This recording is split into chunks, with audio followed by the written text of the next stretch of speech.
In the quiet village of St. Mary Mead, a young woman lies dead, clutching a broken locket with a mysterious inscription. To E, forever yours, L. Hercule Poirot, the master detective, unravels a web of love, jealousy, and betrayal. Was it her passionate lover, consumed by rage, her stern cousin, guarding family secrets, or her timid friend, hiding a dangerous truth? As shadows deepen and clues intertwine, one question burns. Who broke the locket, and why? Dive into a tale of hidden hearts and deadly desires, where the truth lies just beyond the next clue. Chapter 1. The Scene of the Crime. The late October wind swept through St. Mary Mead with a mournful sigh, rattling the windows of Willow Cottage and stirring the fallen leaves into restless spirals.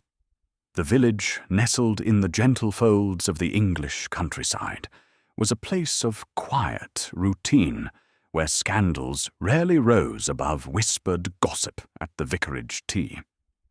Yet on this chill evening, a shadow had fallen over the community, and Hercule Poirot, the diminutive Belgian detective with a moustache as precise as his mind, found himself drawn into its heart.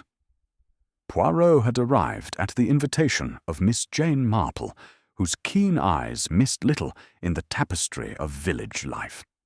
Her letter, penned in a spidery but resolute hand, had hinted at a matter too delicate for local authorities, a death that bore the marks of something sinister. As Poirot stepped into the drawing-room of the Willow Cottage, the air felt thick with the residue of tragedy. The room, once a haven of chintz and cheer, now seemed to hold its breath. A fire flickered weakly in the grate, casting long shadows across the scene. Eleanor Grayson lay upon the Persian rug, her auburn hair fanned out like a halo, her face pale as the moonlight filtering through the lace curtains.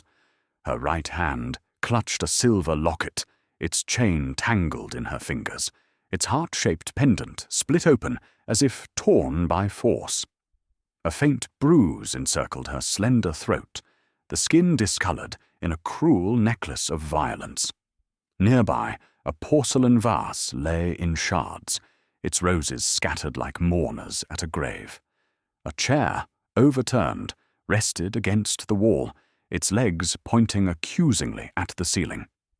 Constable Harris, a lanky young man with a face too boyish for his uniform, stood by the door, shifting uneasily. "Found her this morning, sir," he said, his voice betraying a tremor. "Mrs. Bantry from the manor house came by to call and, well, she screamed something awful. I've not touched a thing, Monsieur Poirot, just as you instructed." Poirot's grey eyes, sharp and unyielding, surveyed the room with the precision of a watchmaker. He adjusted his perfectly knotted tie and stepped closer to the body, his patent leather shoes silent on the rug. "Mon pauvre," he murmured, kneeling beside Eleanor. His gloved fingers hovered over the locket, noting the deliberate fracture of its hinge. "This locket, it is not merely broken. It has been forced apart, as if to reveal, or conceal, a secret. The clasp, you see, remains intact. This was no accident." He rose, his gaze sweeping the room. "And these marks upon her throat," he continued, addressing the constable, "they are not the result of a fall or a struggle with an object. None. They suggest strangulation, deliberate, calculated. We are dealing with murder, Monsieur Harris." Miss Marple, seated in a high-backed chair by the window, her knitting needles still for once, nodded gravely. Her white hair was tucked neatly beneath a lace cap, but her eyes gleamed with the alertness of youth. "Eleanor was a charming girl, Monsieur Poirot," she said softly. "Generous, perhaps too much so, with her heart. But she had a way of drawing people in. and I fear of keeping secrets from them." Poirot's moustache twitched, a sign that his little grey cells were already at work. "Secrets, Mademoiselle Marple? Oui, they are the threads that weave such tragedies. Tell me, what do you know of her life?" Miss Marple's lips pursed, as if weighing her words.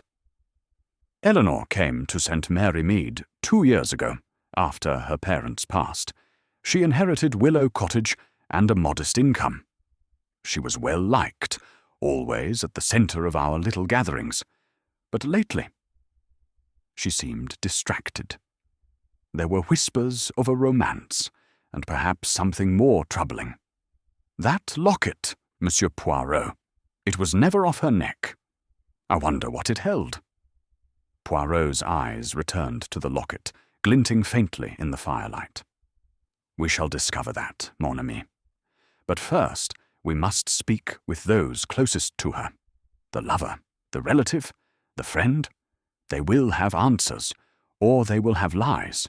Either way, Hercule Poirot will find the truth." He turned to Constable Harris. "Summon the household, if you please, and ensure this room remains untouched. The smallest detail, a thread, a scent, a footprint, may speak louder than any confession." As the constable hurried off, Poirot stood motionless, his hands clasped behind his back, his mind already tracing the invisible threads of motive and opportunity. The broken locket, he knew, was more than a trinket. It was a cipher to Eleanor Grayson's heart, and, to her, killers. Chapter 2. The three suspects, the drawing room of Willow Cottage, though tidied since the grim discovery of Eleanor Grayson's body, retained an air of disquiet, as if the walls themselves held their breath. The late afternoon sun filtered through the lace curtains, casting delicate patterns on the polished floor, but the warmth did little to dispel the chill that lingered in the hearts of those gathered. Hercule Poirot stood at the centre of the room, his small, immaculate figure commanding attention despite his unassuming stature. His black patent leather shoes gleamed, and his moustache, meticulously groomed, quivered slightly as he surveyed the assembled company. His grey eyes, sharp as a falcon's, missed nothing. Not the nervous twitch of a hand, nor the fleeting glance that betrayed a hidden thought. Miss Jane Marple sat quietly in a corner, her knitting needles resting in her lap, her presence almost overlooked, save by Poirot, who knew her keen mind was as formidable as his own. Constable Harris hovered near the door, his notebook clutched tightly, his youthful face etched with the strain of a case far beyond his experience. Before them sat the three individuals closest to the late Eleanor Grayson, each a thread in the tangled web Poirot sought to unravel. Richard Vale, her lover, Margaret Grayson, her cousin, and Clara Henshaw, her childhood friend. Each, Poirot suspected, held a piece of the truth, or a carefully crafted lie. Poirot clasped his hands behind his back, his posture erect, and began with the measured calm that had disarmed many a suspect. "Mesdames et messieurs," he said, his voice soft yet carrying the weight of authority. "We are here to discuss a tragedy. A murder, to be precise. Mademoiselle Eleanor Grayson was taken from this world by a deliberate act, and it is the duty of Hercule Poirot to discover who committed this crime and why. You, as those nearest to her, will assist me by answering my questions with honesty. The smallest detail, you understand, may be the key to justice." He turned first to Richard Vale, who lounged in an armchair with an air of studied nonchalance, though his dark eyes betrayed a flicker of unease. Richard, a man of 35, was an artist whose brooding demeanour and dishevelled hair lent him a romantic allure, tempered by a reputation for tempestuous moods. His hands, stained with the faint traces of oil paint, rested on the arms of the chair, but his fingers tapped a restless rhythm. Poirot noted the tension in his jaw, the slight sheen of perspiration on his brow, despite the coolness of the room. "Monsieur Vale," Poirot began, his tone as smooth as polished glass. "You were, I understand, Mademoiselle Grayson's lover. A relationship of passion, no doubt, and yet you claim you were not with her on the night of her death. Tell me, where were you, precisely, between 8 and 10 o'clock? Richard's gaze met Poirot's, defiant but unsteady. "I was in my studio, painting," he said, his voice low and rough. "It's on the edge of the village, near the old mill. I often work late when inspiration strikes. Eleanor knew that. She never minded." Poirot tilted his head, his eyes narrowing slightly. "And this inspiration, it kept you so occupied that you did not visit your beloved nor hear from her. No message, no telephone call, no sudden impulse to see her." Richard's fingers stilled, and he leaned forward, his voice sharpening. "I told you, I was working. My art, it's not something you can just set aside. Eleanor understood. She didn't expect me to be at her beck and call." Poirot's moustache twitched, a subtle sign of his skepticism. "And yet, monsieur, love is a demanding master, is it not? One might expect a lover to feel some restlessness, perhaps, when parted from his heart's desire. Did you not sense that something was amiss?" Richard's face darkened, and he crossed his arms, as if to shield himself from further probing. "I didn't know anything was wrong until Mrs. Bantry came banging on my door this morning, half hysterical, saying Eleanor was dead. If I'd known—" He broke off, his voice catching, though whether from grief or guilt, Poirot could not yet determine. "Very well," Poirot said, his tone unchanged. "We shall return to your studio, monsieur, and to its contents in due course." He turned his attention to Margaret Grayson, who sat ramrod straight on a high-backed chair, her hands folded primly in her lap. Margaret, a woman of 40, had the severe countenance of one accustomed to discipline and duty.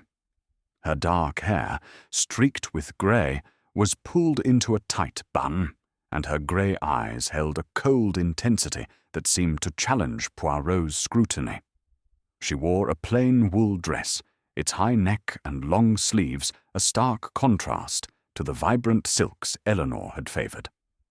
"Madame Grayson," Poirot said, his voice softening as if to coax her from her defences.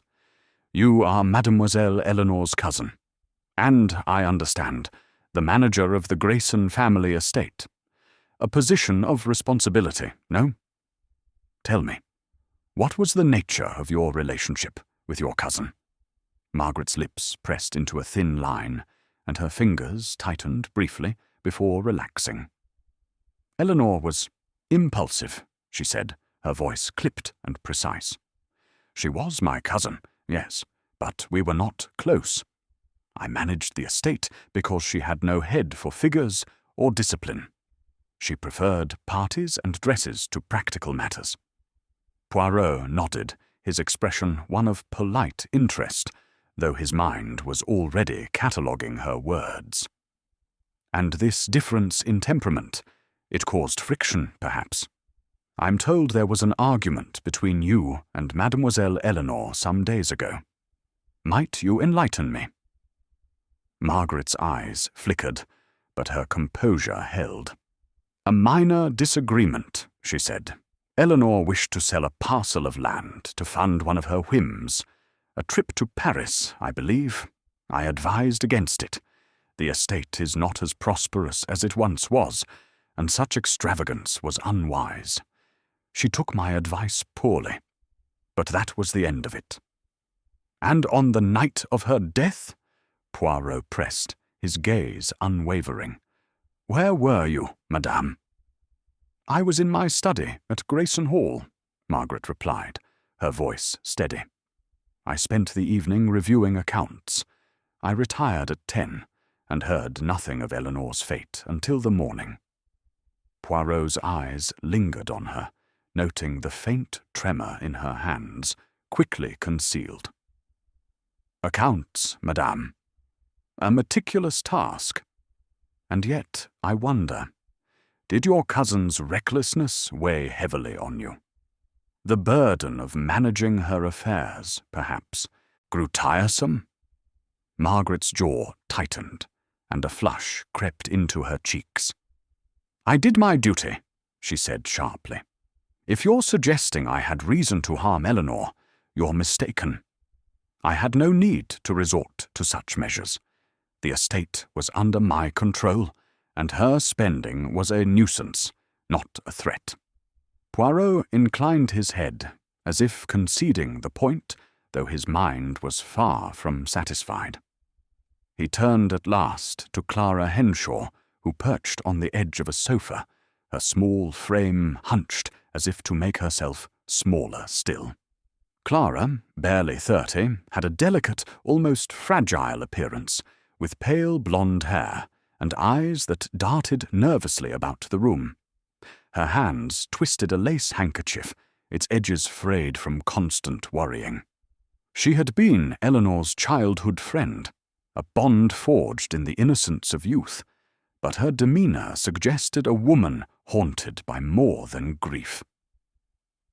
Mademoiselle Henshaw, Poirot said, his voice gentle, almost paternal.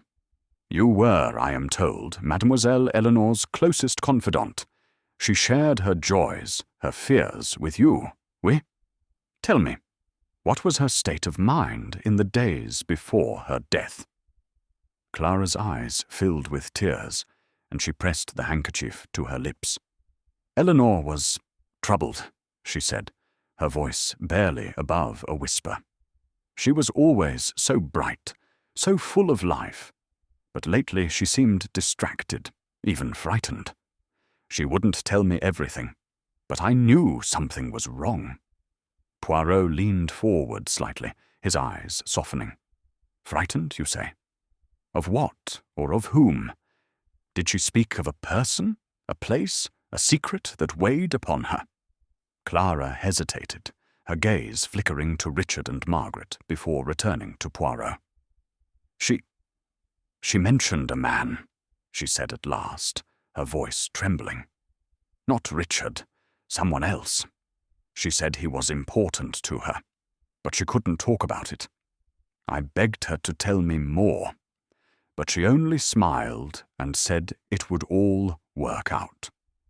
Poirot's moustache quivered, a sign that a new thread had been added to his mental tapestry. This man, mademoiselle, did she give a name, a description, anything at all? Clara shook her head, tears spilling down her cheeks. No, she wouldn't say. Only that he was complicated. I think she was afraid of what he might do if anyone found out. Poirot exchanged a glance with Miss Marple, whose eyes gleamed with quiet understanding. The locket, he thought, with its broken hinge and hidden photograph, held the key to this mystery. But whose face did it conceal, and why had it been torn apart? He stepped back, addressing the group as a whole. Mes amis, you have each given me a piece of the puzzle, but I suspect there is much you have not said. The heart of Mademoiselle Eleanor was a complex one, and it drew others into its orbit, some with love, some with envy, some with secrets. Hercule Poirot does not believe in coincidence. The broken locket, the marks upon her, throat, the disarray of this room, they tell a story, and I shall read it. He paused, his gaze sweeping over the three suspects. Richard's defiance had softened into a sullen silence, his hands now still, but clenched. Margaret's composure remained intact, but her eyes held a guarded wariness, as if she feared what Poirot might uncover. Clara's tears had subsided, but her nervous fidgeting betrayed a mind ill at ease. Each, Poirot knew, was a player in this drama, but which had taken the fatal step? "Monsieur Harris," Poirot said, turning to the constable, "I shall require access to Mademoiselle Eleanor's personal effects. Her letters, her diary, anything that might shed light on her final days. And I shall visit Monsieur Vale's studio, Madame Grayson's study, and Mademoiselle Henshaw's cottage. The truth, you see, hides in the details." Constable Harris nodded, scribbling furiously in his notebook. "Yes, sir. I'll arrange it at once." Poirot turned to Miss Marple, his voice low. "Mon ami, your village is a microcosm of the human soul, is it not? So peaceful on the surface, yet beneath such currents of passion and deceit." Miss Marple's lips curved into a faint smile. "Indeed, Monsieur Poirot, St. Mary Mead may seem a simple place, but its secrets are as deep as any city's. Eleanor's locket, I think, will tell us more than any of them wish to admit." Poirot nodded, his mind already racing ahead. The broken locket, with its mysterious inscription and hidden photograph, was a cipher to Eleanor's heart and to her killer's motive. Was it Richard, consumed by jealousy over a rival? Margaret, driven to desperation by her cousin's recklessness? Or Clara, whose loyalty might mask a deeper betrayal? The little grey cells, as Poirot called them, were at work, piecing together the fragments of a crime that had shattered the quiet of St. Mary Mead. As the suspects dispersed, each casting furtive glances at the others, Poirot remained in the drawing-room, his eyes lingering on the spot where Eleanor had fallen. The locket, he thought, was not merely a trinket, but a symbol of love, of betrayal, of a secret worth killing for.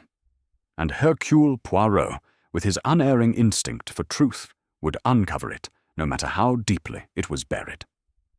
Chapter 3. The Locket's Secret. The evening had settled over St. Mary Mead with a quiet that seemed almost defiant, as if the village itself wished to hush the whispers of murder that now rippled through its lanes. Hercule Poirot, however, wasn't one to be swayed by such deceptive calm. He sat in the cosy parlour of Miss Jane Marple's cottage, a haven of chintz and polished mahogany, where a fire crackled cheerfully in the grate. The contrast between the room's warmth and the grim task at hand wasn't lost on Poirot, whose fastidious nature found comfort in order even amidst chaos. On the table before him lay the broken locket, its silver surface catching the firelight, its fractured hinge a silent accusation. Miss Marple, her knitting set aside for the moment, poured tea from a delicate porcelain pot, her movements precise, yet unhurried. Her eyes, bright and perceptive behind her spectacles, met Poirot's with a shared understanding. "You've been studying that locket for some time, Monsieur Poirot," she remarked, her voice soft but laced with curiosity. "What do your little grey cells make of it?" Poirot's moustache twitched, a sign of the intricate machinery of his mind at work. He lifted the locket with gloved fingers, turning it carefully as if it were a rare artifact. "Mon ami," he said, "this locket is no mere ornament.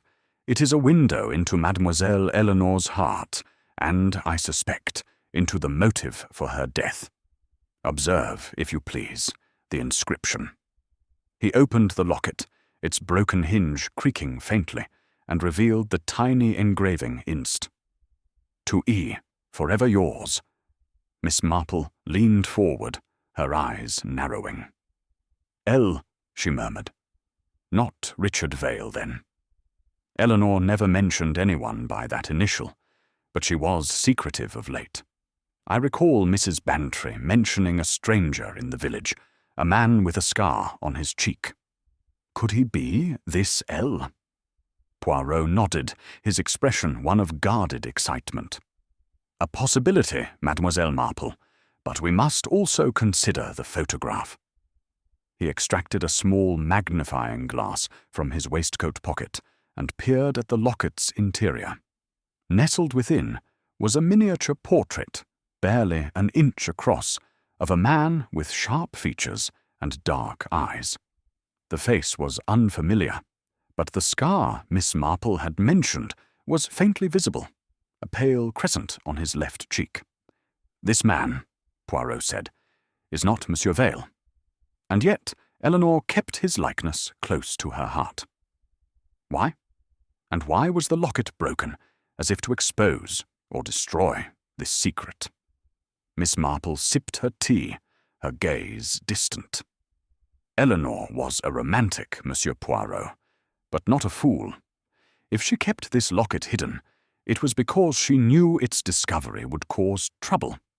Perhaps with Richard, or even with Margaret, who was so protective of the family name. Poirot set the locket down and steepled his fingers, his eyes gleaming with the intensity of a man who thrived on puzzles. Oui, the locket is a clue, but it is also a provocation. To break it requires force, intention. Was it the killer's act to point us toward this mysterious L? Or was it Eleanor herself, in her final moments, attempting to reveal her betrayer? We must learn more of this man, and of Eleanor's life in the months before her death.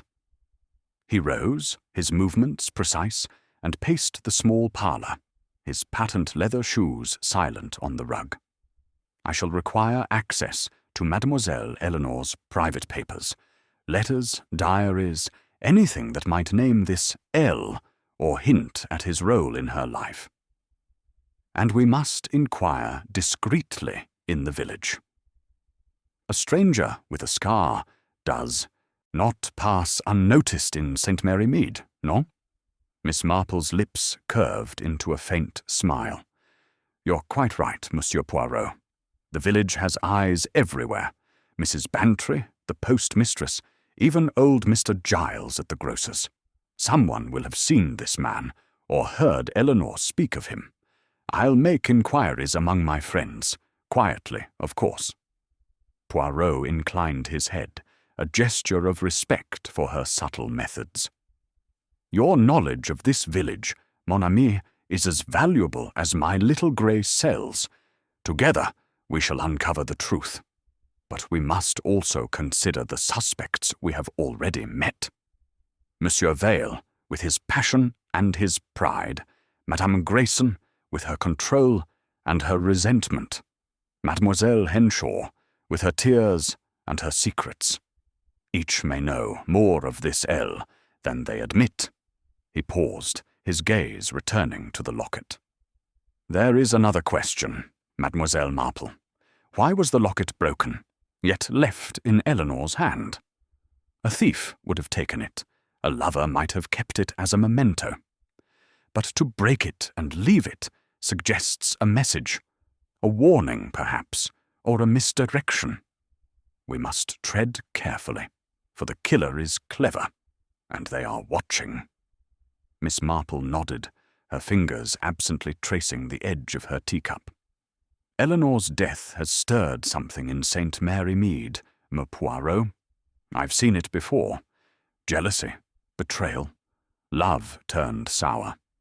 The locket is the key, but it's the heart behind it that will lead us to the truth.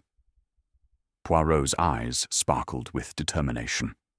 Then let us begin, mon ami. Tomorrow I shall examine Eleanor's possessions at Willow Cottage, and I shall speak again with our 3 suspects. The locket's secret will not remain hidden from Hercule Poirot. As the firelight danced across the room, casting shadows that seemed to whisper of hidden truths, Poirot felt the familiar thrill of the chase. The broken locket, with its cryptic inscription and scarred stranger, was but the first thread in a tapestry of deceit, and he, with his unerring instinct for order, would unravel it, stitch by stitch, until the killer stood revealed. Chapter 4. The Artist's Alibi. The morning sun struggled through a veil of mist that clung to St. Mary Mead, casting a pale ethereal glow over the village. Hercule Poirot, clad in an immaculate black suit and overcoat, made his way along the cobbled path to the old mill, where Richard Vail's studio perched like a weathered sentinel. The air was sharp with the scent of damp leaves and river water, and Poirot's patent leather shoes clicked softly, a metronome to his racing thoughts. The broken locket, with its tantalizing inscription and hidden photograph, weighed heavily on his mind. But today his focus was on Richard Vail, the brooding artist whose love for Eleanor Grayson had been both fervent and volatile. The studio, a converted loft above the mill, was reached by a narrow wooden staircase that creaked under Poirot's precise steps. He paused at the door, noting the faint smear of crimson paint on the frame. A careless mark or a clue. He knocked, and after a moment Richard opened the door, his shirt rumpled and his dark hair falling into his eyes. The scent of turpentine and linseed oil wafted out, sharp and acrid, and Poirot's sensitive nose wrinkled slightly. "Monsieur Vail," Poirot greeted, his voice smooth as a polished marble. "I trust I do not disturb your work. May I enter?" Richard's jaw tightened, but he stepped aside, gesturing with a paint-stained hand. "Come in, then. I've nothing to hide." The studio was a chaos of creativity, with canvases propped against every wall, some vibrant with colour, others abandoned in half-finished gloom. Brushes and tubes of paint littered a scarred wooden table, and a single window let in a shaft of light that illuminated a canvas on an easel. Poirot's eyes were drawn to it immediately. A portrait of Eleanor Grayson, her auburn hair glowing like a flame, her green eyes wide and luminous, yet shadowed with an unmistakable trace of fear. The painting was unfinished, the lower half a mere sketch, but the expression was hauntingly vivid. Poirot tilted his head, his moustache quivering slightly. "A remarkable likeness, Monsieur Vail. You have captured Mademoiselle Eleanor's spirit, but also, I think, her unease. Did she sit for this portrait recently?" Richard crossed his arms, his gaze flickering to the canvas. "A few weeks ago," he said gruffly. "She came here often, liked to watch me work, said it calmed her." "Calmed her?" Poirot's tone was gentle, but his grey eyes were sharp as they studied Richard's face. "And yet, her eyes in this painting, they speak of disquiet, of a heart troubled. Did she confide in you, monsieur, about what caused this fear?" Richard's hands clenched, and he turned away, picking up a brush as if to distract himself. "She didn't say anything specific. Eleanor was private sometimes. She'd get quiet, but she always brushed it off, said it was nothing." Poirot stepped closer to the canvas, his gloved fingers hovering near the painted face. "And you, monsieur, a man of passion, did not press her? A lover, surely, would wish to know the source of his beloved's distress." Richard's brush paused mid-air, and he shot Poirot a dark look. "I loved her, damn it. I didn't need to pry. She'd tell me when she was ready. And that night—" He stopped, his voice catching, and Poirot pounced on the hesitation, like a cat on a mouse. "That night, monsieur, the night of her death, you were here, in this studio, you say, painting, perhaps, or brooding over your love. Tell me, what kept you so occupied that you did not seek her out?" Richard slammed the brush onto the table, splattering paint across its surface. "I told you. I was working. I was here, alone, until Mrs. Bantry came with the news. Ask anyone in the village. Old Giles at them. Grocers saw me through the window, pacing about." Poirot's eyes narrowed, though his expression remained one of polite interest. "Pacing, monsieur. Not painting. A curious detail for an artist so devoted to his craft. And this clock—" He gestured to a small mantel clock on a shelf, its hands frozen at 9 o'clock. "It has stopped, has it not? At the very hour, I am told, when Mademoiselle Eleanor met her end. A coincidence, perhaps?" Richard's face flushed, and he ran a hand through his hair. "The clock's old, hasn't worked properly in months. It doesn't mean anything." "Perhaps," Poirot said, his tone deceptively mild. "But in the experience of Hercule Poirot, nothing is without meaning. The smallest detail, a stopped clock, a smear of paint, a look in a lover's eye, can speak volumes." He moved about the studio, his gaze sweeping over the canvases, the cluttered table, the worn rug. A faint glint caught his eye, a silver thread, barely visible, caught in a crack in the floorboard near the easel. He bent to retrieve it, holding it up to the light. It shimmered, delicate and fine, not unlike the chain of Eleanor's locket. "This thread, monsieur," Poirot said, holding it between his fingers. "It is curious, no? It resembles the chain of the locket found in Mademoiselle Eleanor's hand. Did she visit you here, perhaps, and leave this behind?" Richard's eyes widened, but he recovered quickly, his voice sharp. "She came here often, like I said. Could have dropped it any time. You're making something out of nothing." Poirot slipped the thread into a small envelope, his movements precise. "Nothing, Monsieur Vale, is ever nothing. Now, tell me, did you know of another man in Mademoiselle Eleanor's life? A man, perhaps, whose initial is L?"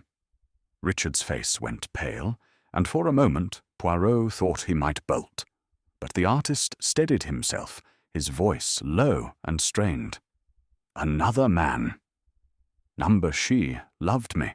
If there was someone else, she'd have told me. She wouldn't—" He broke off, his hands clenching into fists. "You're trying to trap me, aren't you? I didn't kill her. I couldn't." Poirot regarded him silently, his grey cells humming with possibilities. Richard's passion was genuine, but was it the passion of love or of jealousy turned deadly? The stopped clock, the silver thread, the haunted eyes in the portrait, they were pieces of a puzzle, but the picture remained elusive. "I thank you, Monsieur Vale," Poirot said at last, his tone courteous but firm. "You have been most illuminating. I shall return, perhaps, to discuss your art further." He turned to leave, pausing at the door. "One final question, monsieur. This portrait of Mademoiselle Eleanor, it is unfinished. Why did you stop?" Richard's gaze drifted to the canvas, and for a moment his defiance faltered. "I couldn't finish it," he said softly. "Her eyes, they kept looking at me like she knew something I didn't. It was too much." Poirot nodded, his expression unreadable. "Merci, monsieur. Until we meet again." As he descended the creaking stairs, the mist curling around him like a shroud, Poirot's mind raced.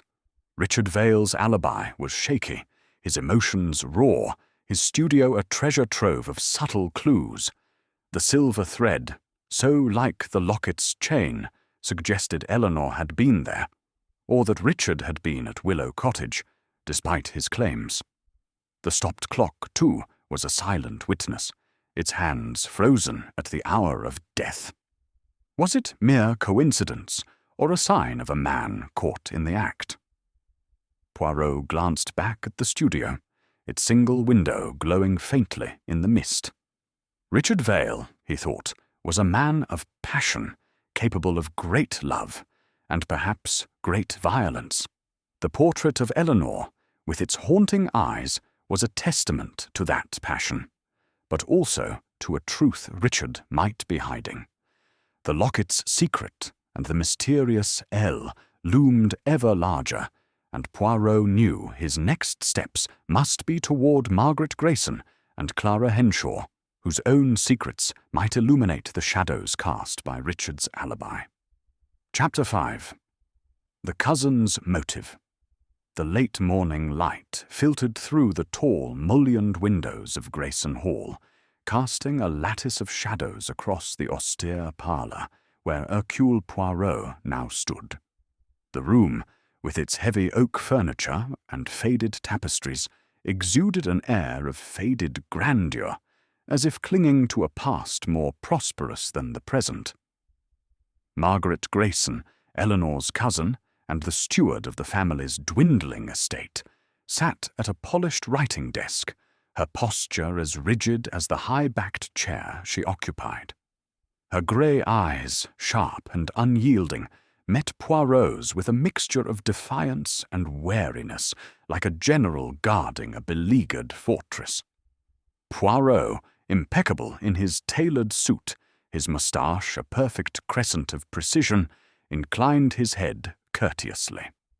"Madame Grayson," he began, his voice smooth and measured, "I thank you for receiving me in your home. It is a place of history, non? And yet, it is also a place of secrets, I think, particularly those concerning your late cousin, Mademoiselle Eleanor." Margaret's lips tightened, and her fingers, which had been arranging a stack of ledgers, stilled.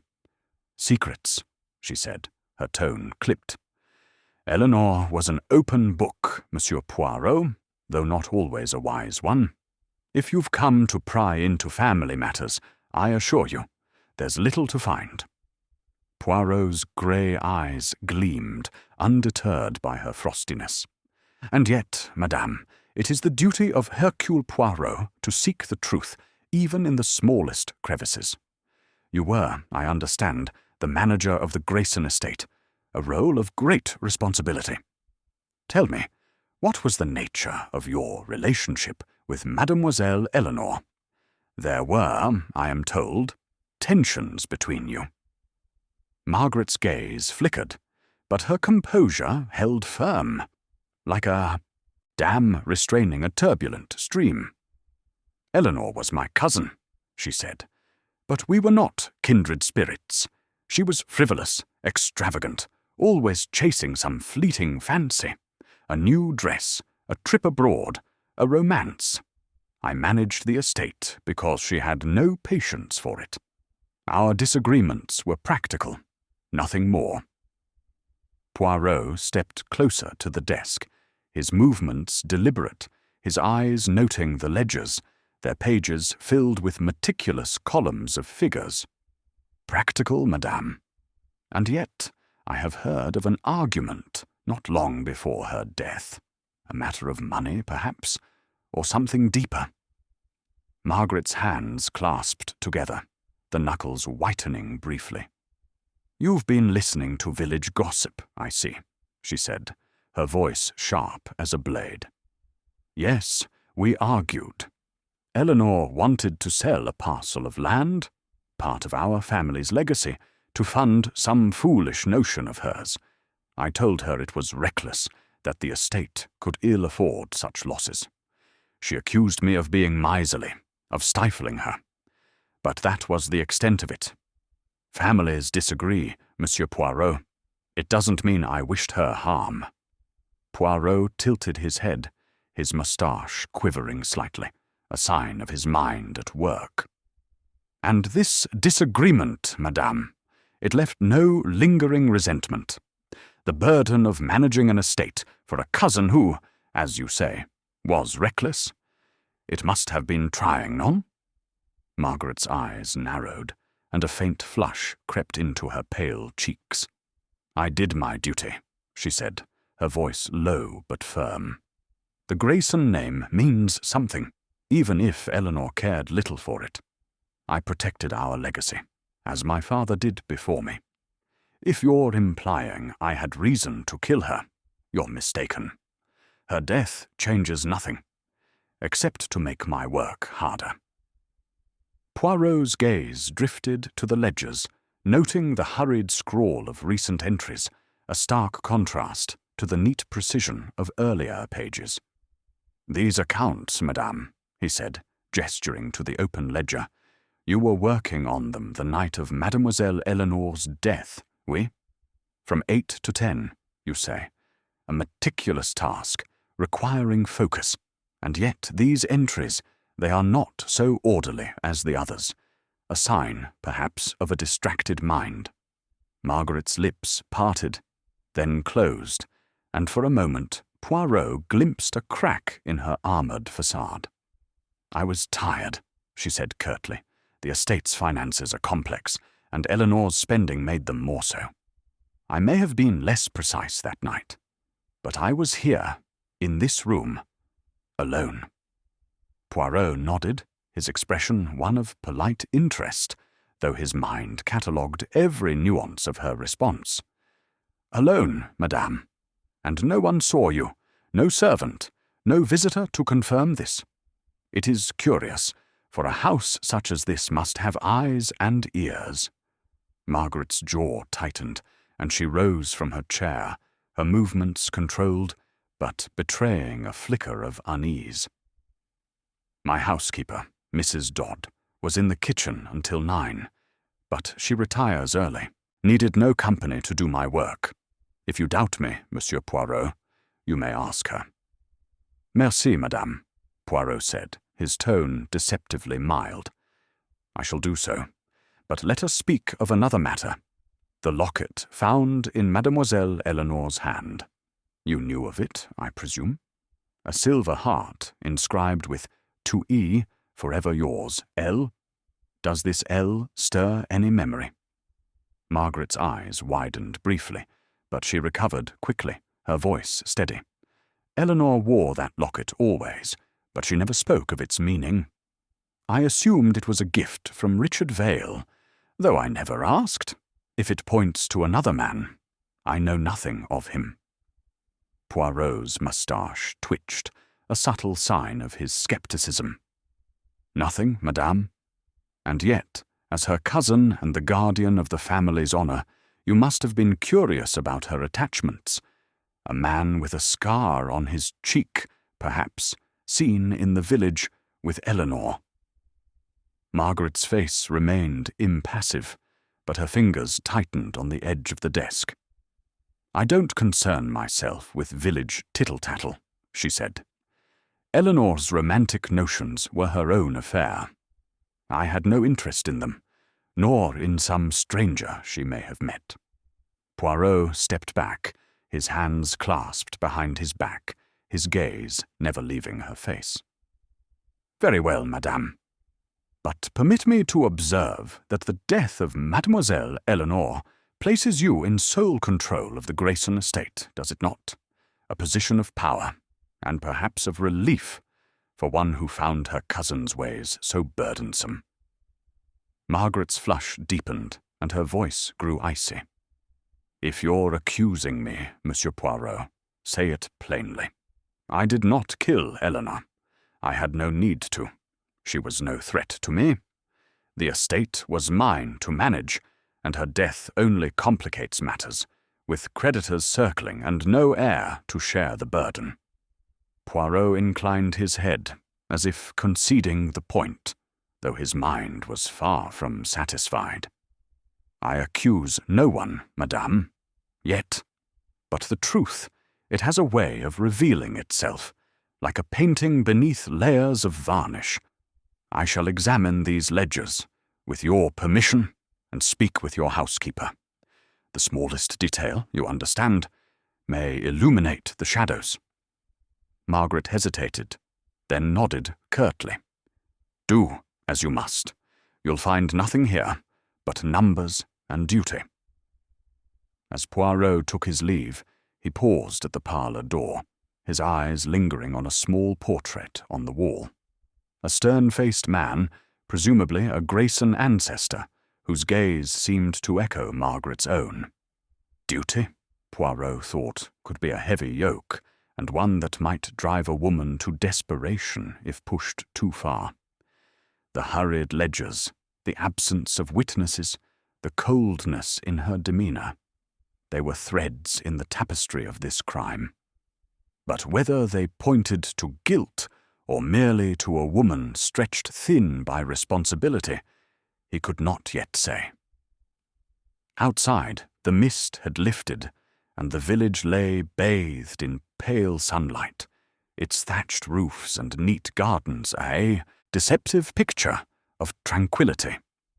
Poirot's mind returned to the Locket, to the mysterious L and the scarred stranger who haunted Eleanor's final days. Margaret's denial of knowledge was plausible, but her guardedness suggested she knew more than she admitted. Was she protecting the family name, or something more personal? The answer, Poirot knew, lay in the delicate balance of motive and opportunity, and he would pursue it with the relentless precision that had made him a legend. As he walked back toward Miss Marple's cottage, his little grey cells hummed with possibilities. Margaret Grayson, with her iron control and hidden tensions, was a figure to watch.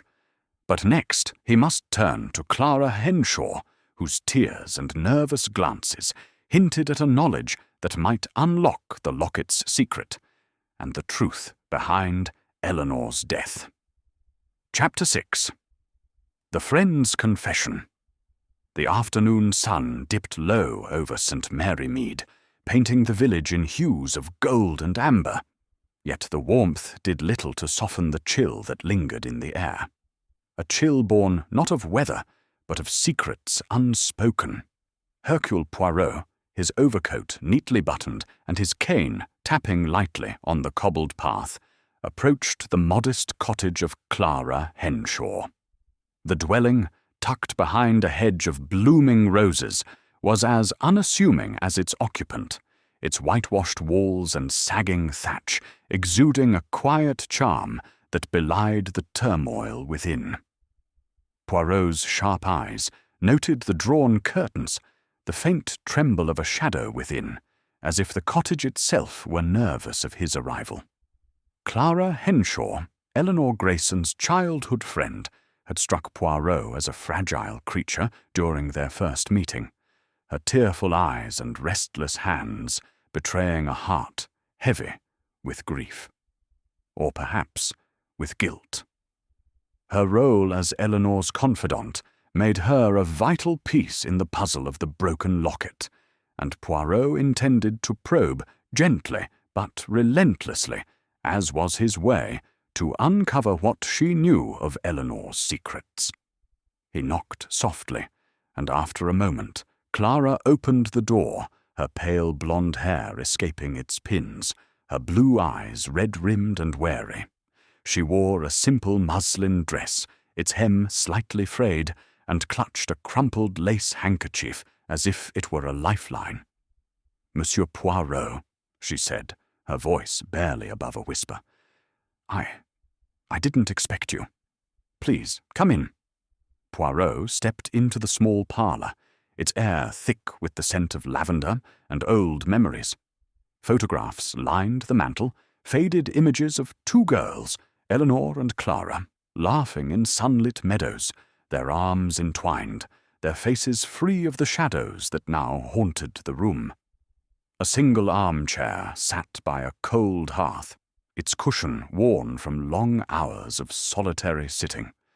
Poirot's gaze swept the space, noting the absence of visitors, the untouched tea tray, the sense of a life paused in mourning. "Mademoiselle Henshaw," he began, seating himself with the grace of a man accustomed to commanding, "Attention! You have my deepest sympathies for the loss of your friend. Mademoiselle Eleanor was dear to you, non? And yet I sense that you carry a burden beyond grief. You spoke of her troubles, her fears. I ask you now to share what you know, for the truth is the only path to justice. Clara sank onto the edge of the armchair, her hands twisting the handkerchief into knots. I've told you what I could, she said, her voice trembling. Eleanor was different lately. Not herself. She was frightened, but she wouldn't tell me everything. I tried to help her. Truly, I did. Poirot leaned forward, his grey eyes gentle but unyielding, like a lighthouse piercing fog. Mademoiselle, you were her closest friend, her confidant. If she was frightened, it is to you she would have turned. Did she speak of a man, perhaps? One whose initial is L? A man with a scar, seen in the village. Clara's breath caught, and her eyes darted to the photographs on the mantel as if seeking strength from happier days. She did mention someone, she admitted at last, her voice so soft Poirot had to strain to hear. His name was Lawrence. She met him in London last summer when she went to visit an aunt. She said he was charming, but dangerous. Poirot's moustache quivered, a sign of his quickening interest. Dangerous, mademoiselle? In what way? Did she fear for her safety? Or for her heart? Clara's fingers tightened on the handkerchief, and a tear slipped down her cheek. Both, I think. She said Lawrence was married, that their connection was a secret. She loved him, Monsieur Poirot, but she knew it was wrong. She told me he'd do anything to keep it hidden. His wife, his reputation, everything depended on it. I begged her to end it, to tell Richard, but she said she couldn't. She said Lawrence had a hold over her. Poirot's eyes narrowed, his mind cataloguing this revelation with the precision of a watchmaker. A hold, mademoiselle. Did she say what this hold was? A promise? A threat? A debt of some kind? Clara shook her head, her voice breaking. She wouldn't tell me. She just said it was complicated, that she was trying to find a way out. The locket, he gave it to her, I think. She wore it always, but she kept it hidden under her blouse, like she was afraid someone would see it. Poirot's hand strayed to his waistcoat pocket, where the broken locket now rested, safely tucked in an envelope. This locket, mademoiselle, with its inscription, to E, forever yours, Lebu. It was from this Lawrence, then? And the photograph inside, of a man with a scar. Did you ever see him? Clara's eyes widened, and she pressed the handkerchief to her lips. A photograph? I didn't know about that. She never showed me the inside of the locket. But the scar, yes. She mentioned it once, said it made him look dashing, like a pirate from one of her novels. Oh, Monsieur Poirot, I should have pressed her harder, made her tell me everything. If I had, maybe she'd still be alive. Poirot's expression softened, though his mind remained razor-sharp.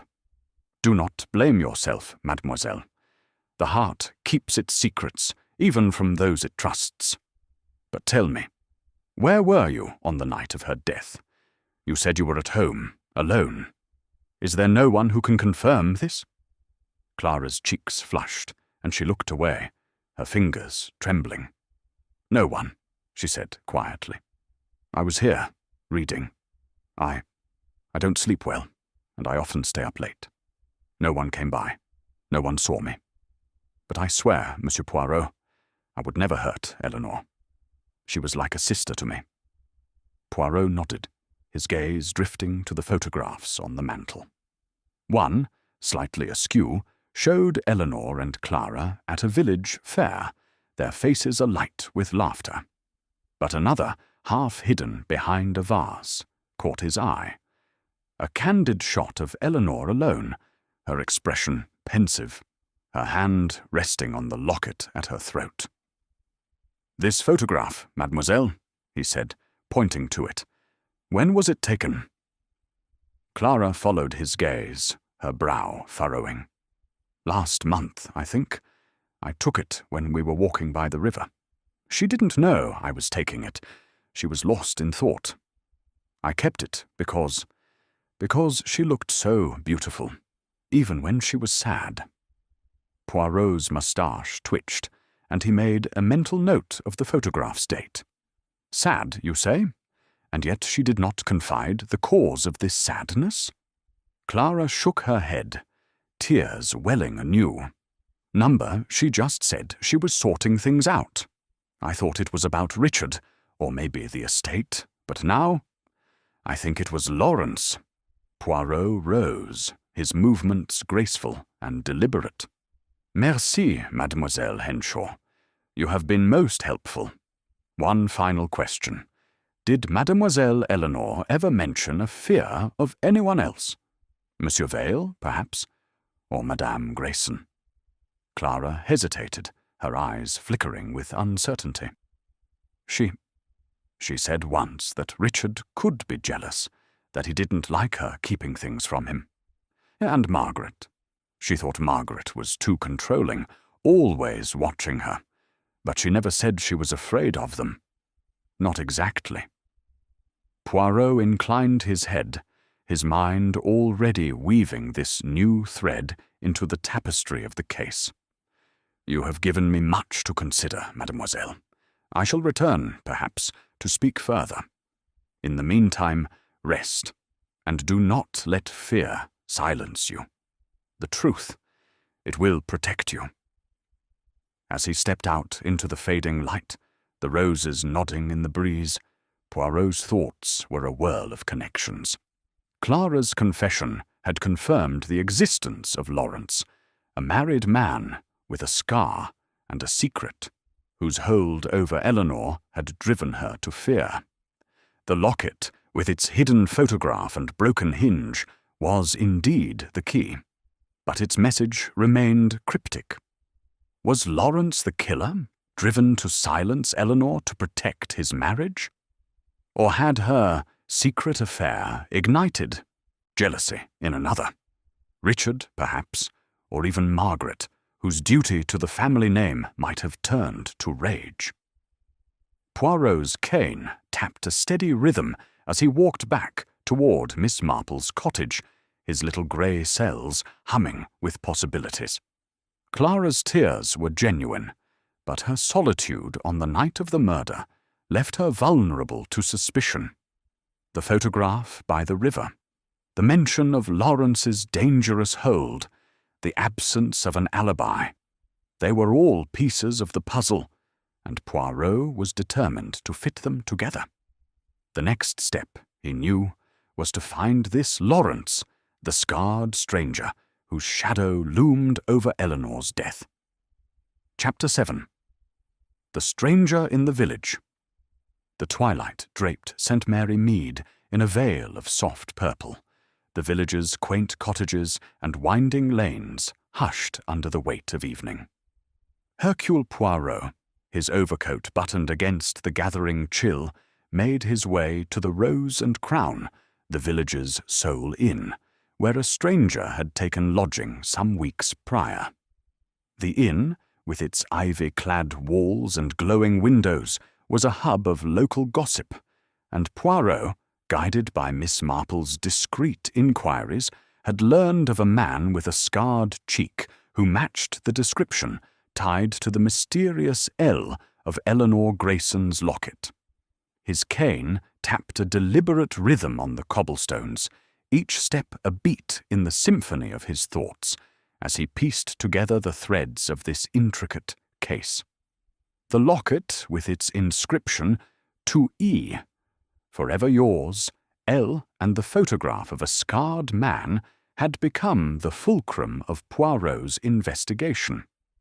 Clara Henshaw's confession had given a name to this shadow, Lawrence, and hinted at a dangerous liaison that had consumed Eleanor's final days. Was this Lawrence the killer, desperate to protect his secret? Or was he merely a catalyst, sparking jealousy or betrayal in another? Poirot's little grey cells buzzed with anticipation as he approached the inn, determined to unmask this stranger and uncover his role in the tragedy. Inside, the Rose and Crown was a warm contrast to the cool night, its low-beamed ceiling and crackling fire welcoming travellers and locals alike.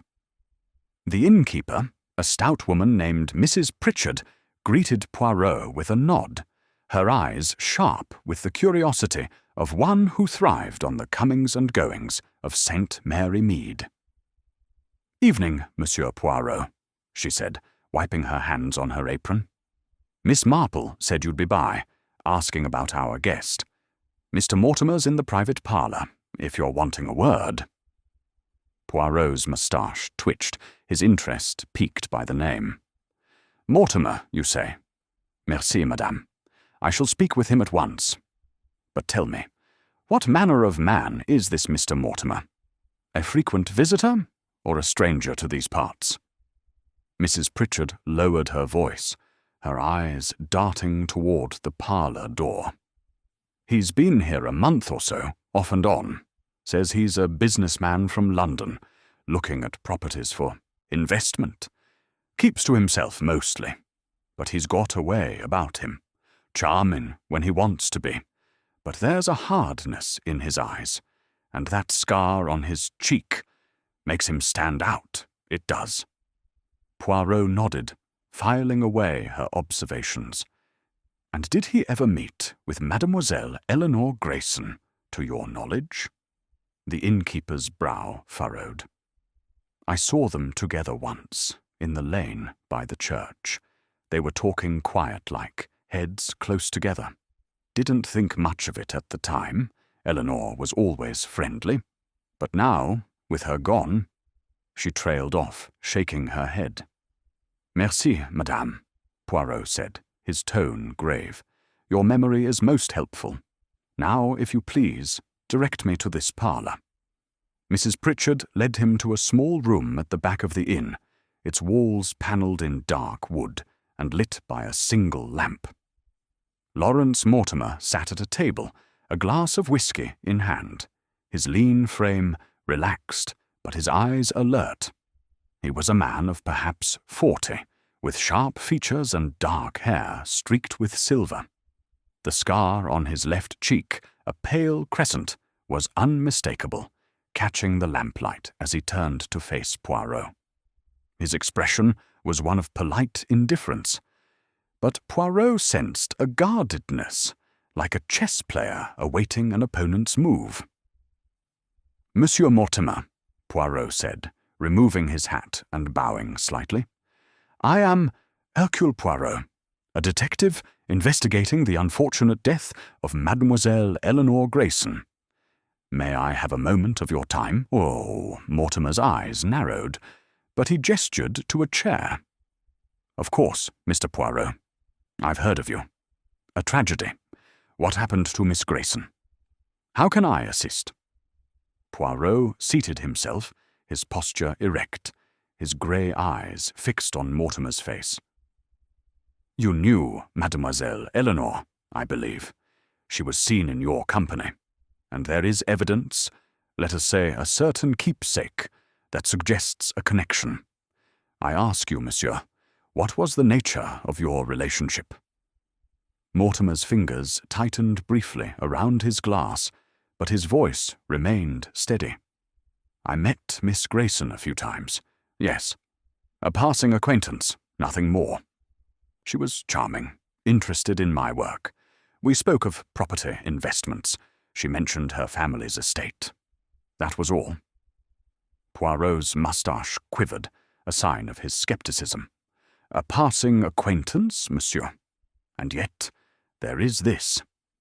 He produced the broken locket from his pocket, holding it delicately between gloved fingers.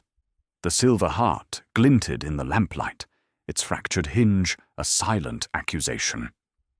This locket, found in Mademoiselle Eleanor's hand at the moment of her death, bears an inscription, "To E, forever yours, L," and inside a photograph of a man with a scar, much like your own. Can you explain this, monsieur? Mortimer's face paled, and for a moment Poirot glimpsed a flicker of fear in his eyes.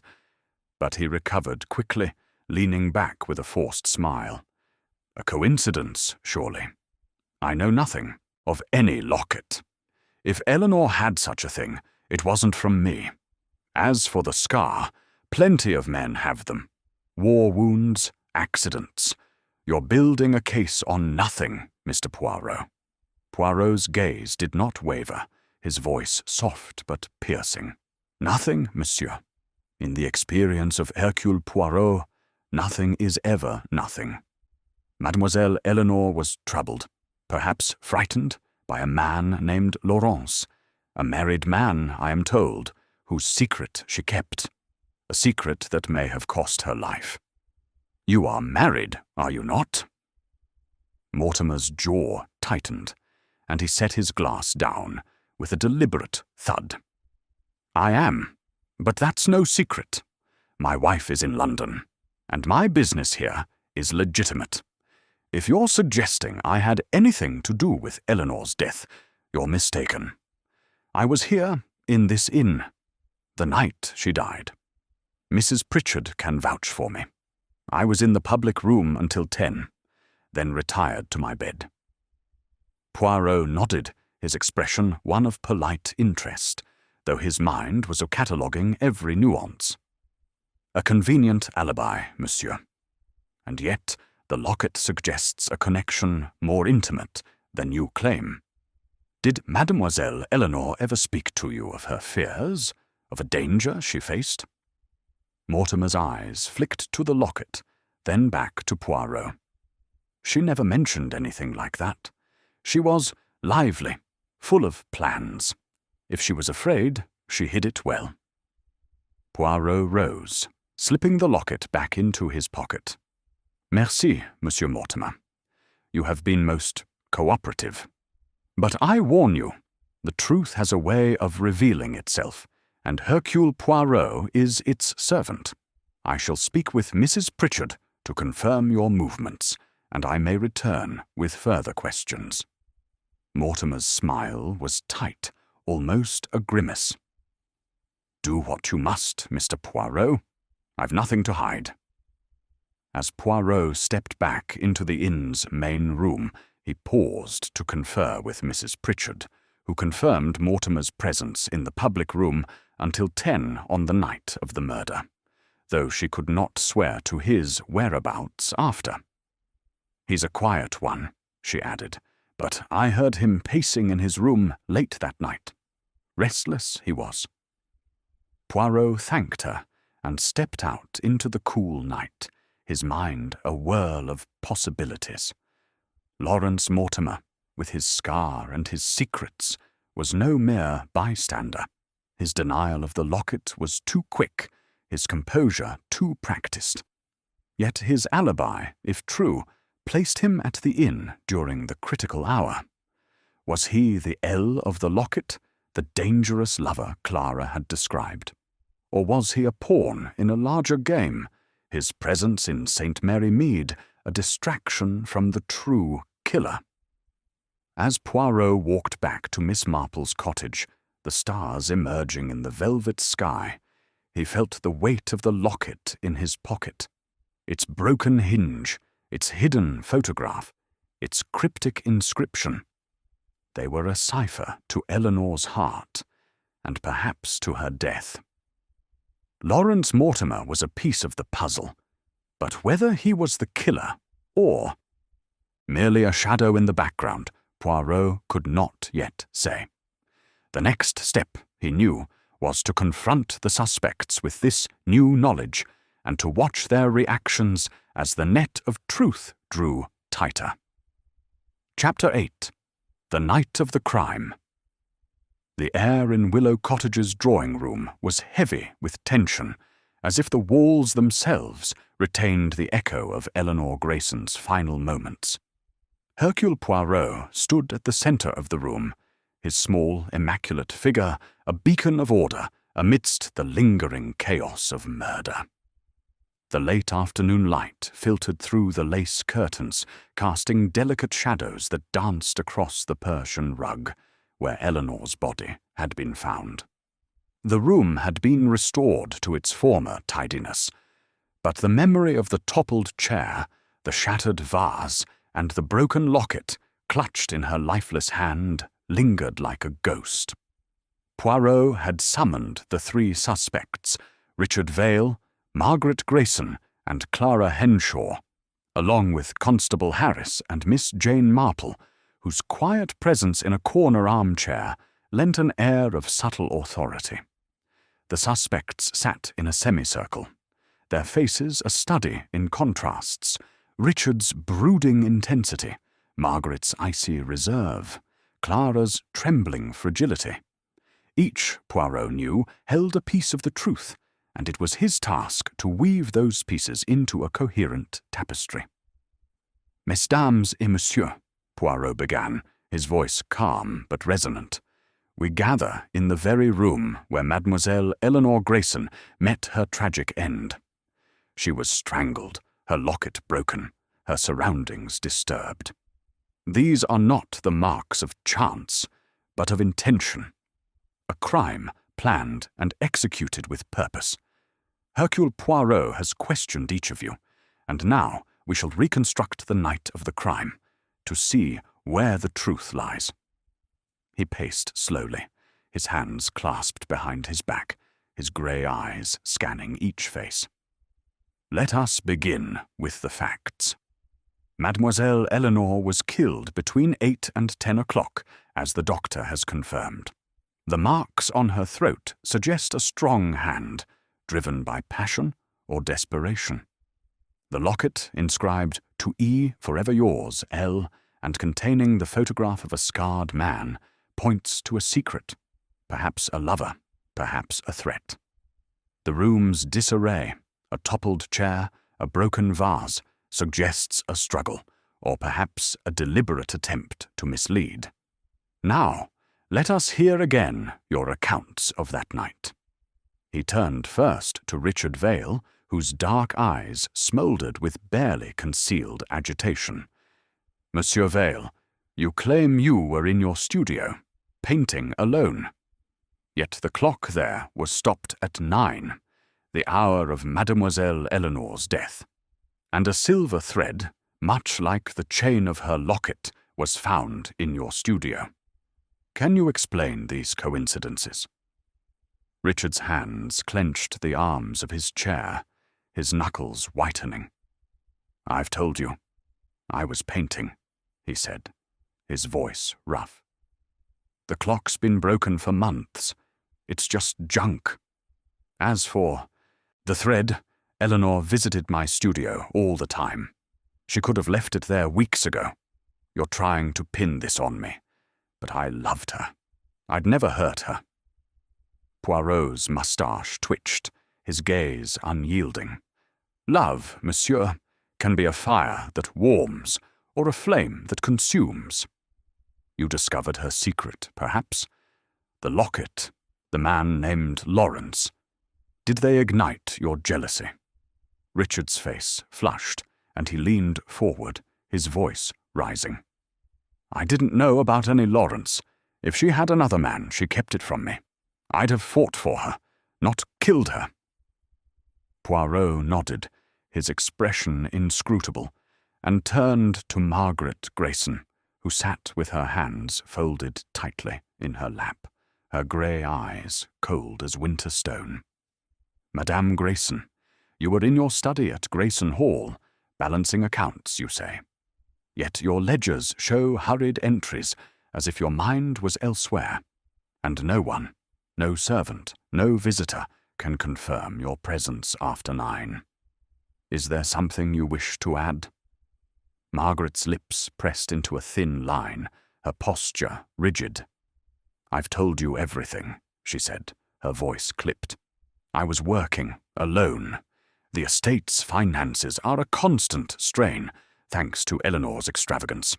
If my writing was untidy, it was fatigue, nothing more. I had no reason to harm her.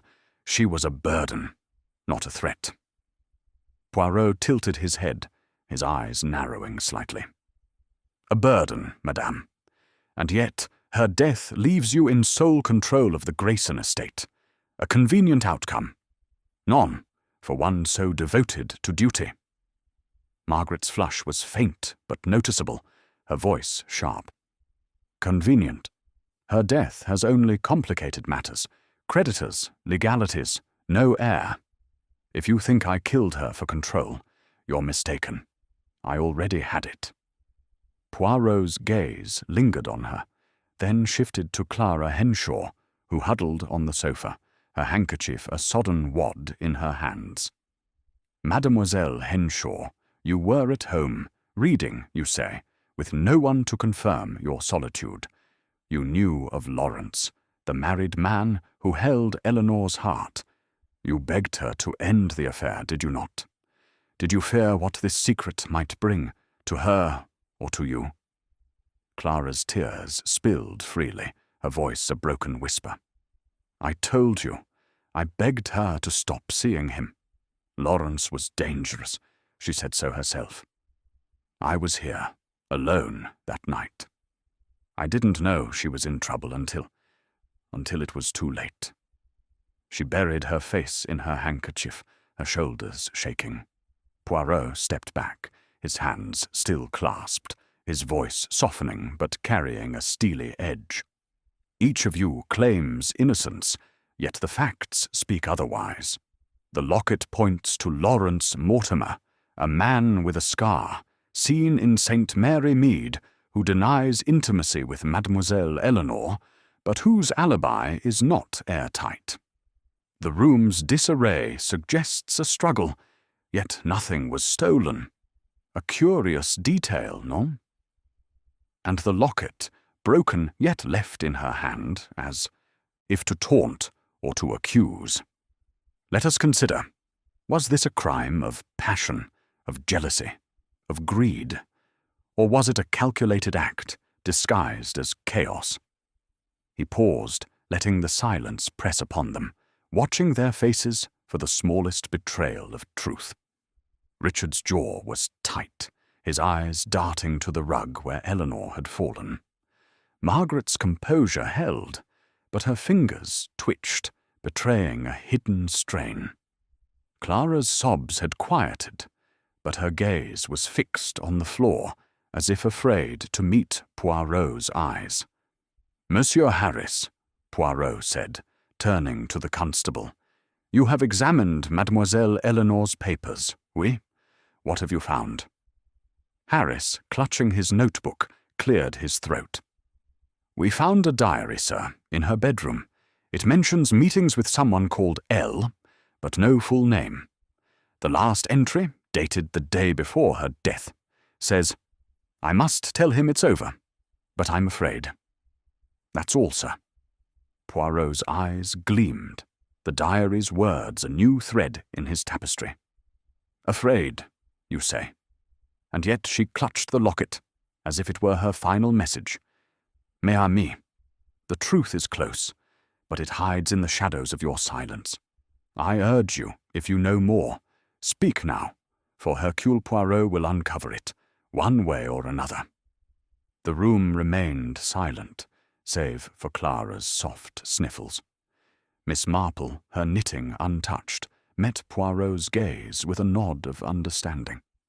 The heart, Monsieur Poirot, she said quietly, is a tangled thing. Eleanor's was caught in a web of love and fear, and someone here knows which thread snapped. Poirot inclined his head, his mind racing. The diary, the locket, the alibis, all pointed to a truth just out of reach. Lawrence Mortimer loomed large, but Richard's passion, Margaret's control, and Clara's knowledge could not be dismissed. The night of the crime, he knew, held the key, and he would return to it again and again until the shadows parted. Chapter 9. The Lover's Deception. The morning mist hung low over St. Mary Mead, cloaking the village in a spectral hush that seemed to mirror the unease settling over Hercule Poirot's investigation. Willow Cottage stood silent, its windows dark, as if mourning its former occupant. Poirot, his overcoat immaculate despite the damp air, stood once more in the drawing-room where Eleanor Grayson had met her end. The scene was etched in his mind: the bruised throat, the broken locket, the scattered roses from the shattered vase. Today, however, he had summoned only one suspect, Richard Vale, for a confrontation he hoped would unravel the threads of deception woven around Eleanor's death. Poirot had arranged for the meeting in the early hours, a time when the village was still asleep, to ensure privacy, and to catch Richard off guard. The artist arrived, his dark eyes shadowed with fatigue, his usual defiance tempered by a wary tension. He stood by the fireplace, hands thrust into the pockets of his paint-splattered coat, as Poirot paced slowly, his cane tapping a deliberate rhythm on the polished floor. "Monsieur Vale," Poirot began, his voice soft, but carrying the weight of inevitability. "We have spoken before of your love for Mademoiselle Eleanor, of your time in your studio on the night of her death. But the little grey cells of Hercule Poirot, they do not rest, and they have uncovered inconsistencies in your account. Today, I ask you to speak the truth, for the net of justice draws tight." Richard's jaw clenched, and he shifted his weight, his gaze flickering to the spot where Eleanor's body had lain. "I've told you everything," he said, his voice rough, but less certain than before. "I was painting. I didn't see her that night. You're chasing shadows, Poirot." Poirot's moustache twitched, a sign of his sharpening focus. "Shadows, monsieur? No, it is you who cast them. Let us examine the facts. You claim you were in your studio, alone, yet the clock there was stopped at 9, the hour of Mademoiselle Eleanor's death. A silver thread, matching the chain of her locket, was found in your studio, a place she had not visited for days, according to your own words. And then there is the portrait, monsieur, with her eyes so full of fear. You knew of her secret, did you not? The locket, the man named Lawrence, her betrayal burned in your heart, oui?" Richard's hands emerged from his pockets, clenching into fists. "I didn't know about any Lawrence," he snapped, but his voice trembled, betraying a crack in his defiance. "She loved me. She couldn't have, kept something like that from me." Poirot stepped closer, his grey eyes piercing. "And yet she did, monsieur. The locket, inscribed 2E, forever yours, L, held the photograph of Lawrence Mortimer, a man with a scar, a married man whose affair with Mademoiselle Eleanor was a dangerous secret.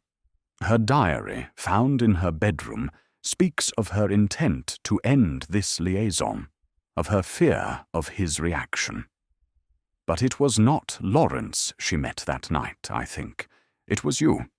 You discovered the locket, saw the photograph, and your passion turned to rage." Richard's face paled, and he took a step back, his breath coming in short, sharp gasps. "You're wrong," he said, but his voice lacked conviction. "I wasn't here. I was in my studio. I told you. Old Gilles saw me through the window." Poirot's expressions remained calm, but his voice grew sharper, like a blade honed for precision. "Monsieur Gilles, the grocer, saw a figure pacing in your studio. Oui, but he could not swear it was you. A shadow in a window, monsieur, is not an alibi. And the thread, how do you explain it? Mademoiselle Eleanor had not been to your studio in days, yet this thread, so like her locket's chain, was found near your easel. Shall I tell you what I believe, Monsieur Vale?" Richard's eyes widened, and he opened his mouth to protest, but Poirot raised a hand, silencing him. "I believe you went to Willow Cottage that night, driven by suspicion or perhaps a lover's intuition. You confronted Mademoiselle Eleanor, demanded the truth about the locket. She admitted her affair with Lawrence, perhaps begged your forgiveness, but your jealousy, your wounded pride. They consumed you. In a moment of fury, you seized her throat, and when the life left her, you broke the locket, perhaps to cast suspicion on this L, perhaps to destroy the symbol of her betrayal." Richard staggered back, his face ashen, his hands trembling. "No," he whispered, but the word was frail, a leaf caught in a storm. I couldn't." Poirot's voice softened, but his gaze remained relentless. "Monsieur, the heart is a fragile thing, and love can twist it into something dark. You loved Mademoiselle Eleanor, oui, but love and hate are close companions. Confess, Monsieur Vale, for the truth will free your soul, even as it binds you to justice." Richard sank into a chair, his head in his hands, his breath ragged. For a long moment, silence filled the room, broken only by the faint ticking of a clock on the mantel, a stark contrast to the stopped clock in his studio. Then, in a voice barely audible, he spoke. "I didn't mean to hurt her," he said, his words choked with anguish. "I went to see her, yes. I'd heard whispers, village talk about a stranger. I found the locket in her drawer, saw the picture, the inscription. She admitted it, said she was ending it with him. But I couldn't bear it. I grabbed her. I was so angry. And then she was gone. I didn't mean it, Poirot." I swear Poirot's eyes softened, but his resolve did not waver. "And the locket, monsieur? You broke it? To mislead us?" Richard nodded, tears streaming down his face. "I thought, if it looked like someone else, like this Lawrence, they'd blame him. I panicked. I loved her, Poirot. I never wanted this." Poirot stepped back, his expression grave. "Love, monsieur, is no excuse for murder. You have confessed, and the truth, it is now clear. Constable Harris will be informed, and you will face the consequences of your actions." As Richard's shoulders shook with silent sobs, Poirot turned to the window, his gaze distant. The confession had come, but the weight of it brought no satisfaction, only the sombre recognition of a heart destroyed by its own passion. He thought of Miss Marple, who would nod knowingly at this outcome, her understanding of human nature as keen as his own. The locket's secret had pointed to Lawrence, but it was Richard's jealousy that had snapped the thread of Eleanor's life. Poirot's task was nearly done, but he knew he must confirm the details, ensure no other hand had played a part. Margaret's cold control, Clara's tearful knowledge, Lawrence's guarded denials, they all warranted a final scrutiny. But for now, the truth lay bare in Richard Vale's broken words, and Poirot felt the quiet resolve of justice served. Chapter 10. The Final Clue. The pale light of dawn crept over St. Mary Mead, softening the sharp edges of the village's thatched roofs and dew-kissed gardens. Hercule Poirot stood alone in the drawing-room of Willow Cottage, his immaculate figure a stark contrast to the lingering shadow of tragedy that clung to the room. The air was still, the faint scent of roses from the restored vase mingling with the memory of violence. Richard Vale's confession, wrung from him in a moment of anguished collapse, had brought the truth into sharp focus, yet Poirot's meticulous nature demanded certainty. A single thread, overlooked or misinterpreted, could unravel the entire tapestry of justice, and he would leave no detail unexamined. Poirot's grey eyes, keen as ever, swept the room, returning to the spot where Eleanor Grayson's body had been found. Her hand, clutching the broken locket, had been a silent accusation, and Richard's admission that he had strangled her in a fit of jealous rage and broken the locket to mislead fit the evidence. Yet one detail nagged at Poirot's orderly mind: a paint-stained thread found near Eleanor's body, which he had not yet mentioned to Richard or the others.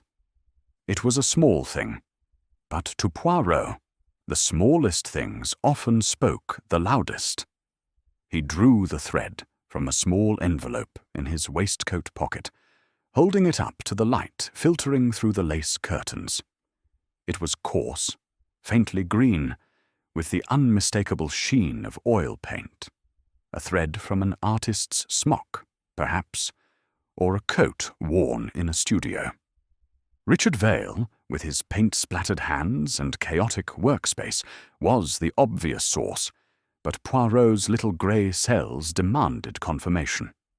Had this thread been caught in the locket's chain as Richard broke it, or did it tell a subtler story? Poirot summoned Constable Harris, who arrived promptly, his youthful face pale with the weight of the case. "Monsieur Harris," Poirot said, his voice calm but authoritative. "You have the inventory of Mademoiselle Eleanor's possessions, oui? Tell me, was there anything found near her body? Clothing? Fabric? Anything that might match this thread?" Harris consulted his notebook, his brow furrowing. "We found her dress, sir, and the locket, of course. There was a shawl nearby, but it was silk, not coarse like that thread. Nothing else stood out except, well, the rug was a bit rucked up, like there'd been a scuffle." Poirot nodded, his moustache twitching. "A scuffle, you say? Or perhaps a deliberate arrangement to suggest one. I must examine this rug, and I shall need to revisit Monsieur Val's studio. This thread, it is a whisper from the scene of the crime, and I must hear what it says." Leaving Willow Cottage, Poirot made his way to Richard's studio by the old mill, the morning mist curling around his ankles like a curious cat. The studio was as he remembered, cluttered with canvases, the air thick with turpentine, the unfinished portrait of Eleanor staring down with haunted eyes. Poirot's gaze fell on Richard's coat, hanging on a peg by the door, its sleeves speckled with paint. He lifted it carefully, inspecting the fabric. A loose thread, green and coarse, dangled from a cuff, its texture and hue an exact match to the one found at the crime scene. "Voilà," Poirot murmured, his eyes gleaming. "The final clue." He slipped the thread into another envelope, his mind racing. The thread, caught in the locket's chain as Richard broke it, was no accident. It was proof of his presence, his act, his panic. But Poirot's methodical nature urged one last step, to ensure no other hand had woven this tragedy. He returned to Miss Marple's cottage, where she sat by the fire, her knitting needles clicking softly, her eyes bright with anticipation. "Monsieur Poirot," she said, setting her work aside, "you have the look of a man who has found his quarry. Is it Richard Vale, then?" Poirot inclined his head, seating himself opposite her. "Oui, mon ami. Monsieur Vale has confessed, overcome by jealousy over Mademoiselle Eleanor's affair with Lawrence Mortimer. He found the locket, confronted her, and in a moment of rage took her life. The broken locket was his attempt to cast suspicion on this L. But this thread—" He produced the envelope, holding it up like a trophy. It was found near her body, matching the fabric of his coat. It confirms his presence, his act, beyond doubt. Miss Marple's lips curved into a faint smile. A thread, Monsieur Poirot? How like you to find truth in so small a thing. And yet, I wonder about the others. Margaret, Clara, this Lawrence Mortimer. Are you certain they played no part? Poirot's expression grew solemn. Margaret Grayson, with her cold duty, resented Eleanor's recklessness, but her motive was not strong enough for murder. Her ledgers, though hurried, show she was occupied, and her housekeeper confirms her presence at Grayson Hall until late. Clara Henshaw, poor soul, knew of Lawrence but lacked the strength or the malice to act. Her tears are genuine, her alibi weak but uncontradicted. As for Lawrence Mortimer, his affair with Eleanor was a secret he wished to keep, but his alibi at the inn holds, and he had no reason to kill her when she intended to end their liaison. No, it is Richard whose passion turned deadly. Miss Marple nodded, her eyes thoughtful. Love, Monsieur Poirot, is a dangerous thing when it festers into jealousy. Poor Eleanor, caught between two men, and poor Richard, undone by his own heart. Poirot rose, his cane tapping lightly. The thread, mon ami, is the final stroke in this painting of tragedy. I shall present it to Constable Harris, and Monsieur Vale will face justice. But first, I must ensure no other shadows linger in this case. He left the cottage, his steps purposeful, the thread a silent witness in his pocket. Richard's confession, the matching thread, the stopped clock, the broken locket, all aligned to form a picture of guilt. Yet Poirot's relentless pursuit of order demanded he tie every loose end, ensuring the truth was as unassailable as his own meticulous nature. Chapter 11. The Confession. The quiet of St. Mary Mead was unbroken as dusk settled over the village, the soft glow of lamplight beginning to flicker in cottage windows.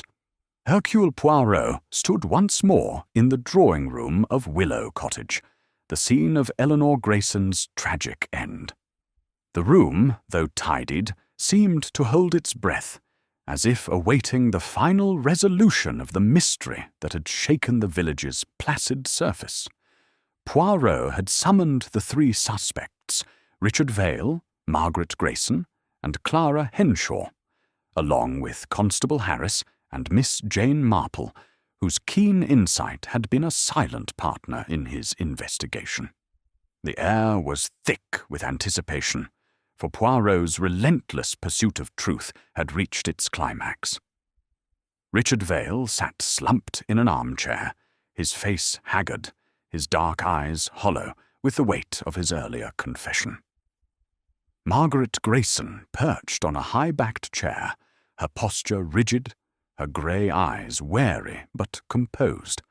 Clara Henshaw huddled on the sofa, her tear-streaked face half hidden by her ever-present handkerchief.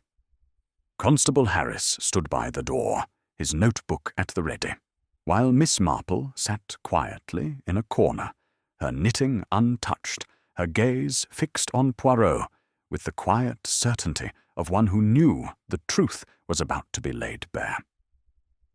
Poirot clasped his hands behind his back, his small figure commanding the room with an authority born of precision and insight. "Mesdames et messieurs," he began, his voice calm but resonant, "we stand in the presence of tragedy, where Mademoiselle Eleanor Grayson lost her life to a hand driven by passion and betrayal. Hercule Poirot has questioned, observed, and pieced together the fragments of this crime. And now the picture is complete. The broken locket, the marks on her throat, the disordered room, they all tell a story, and it is time to reveal its ending." He turned to Richard, whose head remained bowed, his hands trembling slightly. Monsieur Vale, you have admitted to the act of strangling Mademoiselle Eleanor, driven by jealousy over her affair with Lawrence Mortimer. You found the locket, saw the photograph of a scarred man, and confronted her. In a moment of rage, you took her life and broke the locket to cast suspicion on this L. Is this not so? Richard's voice was barely audible, a broken whisper. Yes, I told you, I didn't mean to kill her. I loved her, but when she admitted she'd been with him, I lost control. I broke the locket to make it look like someone else did it. I'm sorry, Poirot. I'm so sorry. Poirot's expression remained solemn, his grey eyes unyielding. Regret, monsieur, comes too late. For Mademoiselle Eleanor. But there is one detail you did not mention, and it is this that seals your guilt. He produced a small envelope from his pocket, extracting the paint-stained thread he had found near Eleanor's body. This thread, monsieur, was caught in the locket's chain. It matches the fabric of your coat, found in your studio. A coat you wore that night, non? It places you here, at the moment of her death, and confirms your confession. Richard's head sank lower, his shoulders shaking with silent sobs. The room was silent, save for Clara's soft gasp and the faint scratch of Harris's pencil in his notebook. Poirot turned to Margaret Grayson, whose face remained a mask of icy control. Madame Grayson, you resented your cousin's recklessness, her threat to the family estate. Your hurried ledgers suggested a distracted mind, but your housekeeper confirms you were at Grayson Hall until late. You had motive, perhaps, but no opportunity.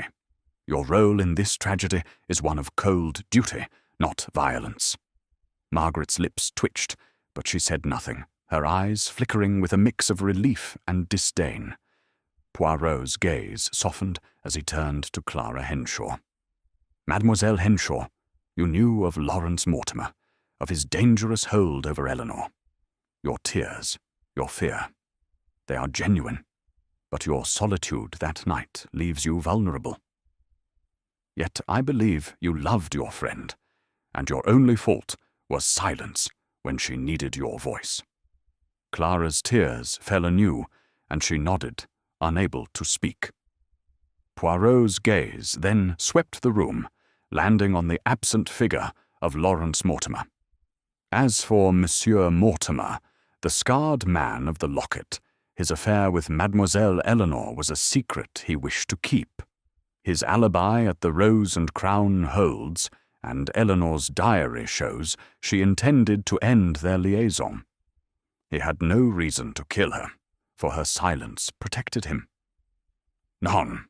The guilt lies with Monsieur Vale alone. Poirot stepped back, his voice rising slightly, a note of finality in his tone. The locket, broken and left in her hand, was a desperate act of misdirection, but it could not hide the truth. The thread, the stopped clock, the diary's words, they all point to you, Monsieur Vale. You loved her, but your love became her doom. Constable Harris stepped forward, his face grim. Richard Vale, you'll come with me. You're under arrest for the murder of Eleanor Grayson.